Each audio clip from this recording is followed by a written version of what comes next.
I'd like to say a little bit about pain in relation to self-inquiry or non-duality. And the first thing to do is to draw this distinction, this line between what we might call emotional suffering or emotional pain or psychological pain and physical pain. Physical pain is pain that happens to the body. It's a natural, it's an intelligent response to damage, right? It's an alert system calling our attention. It's very normal.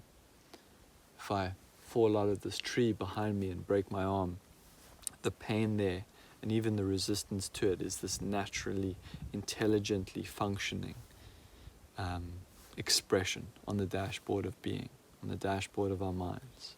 So let's draw a distinction between that and what we might call emotional or psychological suffering, which has its root, which has its ground, its basis in this belief that we are separate selves, that we are separate personas or characters navigating a world.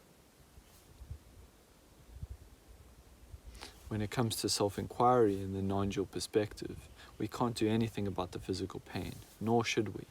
All we can do is create space that allows ourselves to be with that pain more fully, more wholly. But in terms of that emotional, that psychological pain, that psychological suffering, that can be completely resolved through an investigation, through self-inquiry, through looking for the one who we believe to be experiencing that emotional pain, that suffering, and seeing that they are a non-entity, that they are non-existent, that the individual, the person, the persona, the self that we thought was the one experiencing this emotional torture or pain, misery, doesn't actually exist. And in that sense, the foundation of that whole game, that mechanism is removed. And with time, there's obviously a bit of residue, but that feeling resolves itself too. The last thing I'll say is that there is an interesting way in which we can have some effect on physical pain.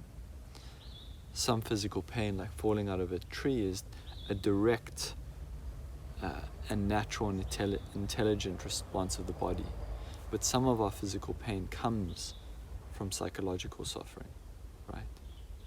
So for example, if I'm feeling very anxious as a result of being too tightly gripped by trying to control this imaginary character, this fictional narrative or individual that I believe myself to be,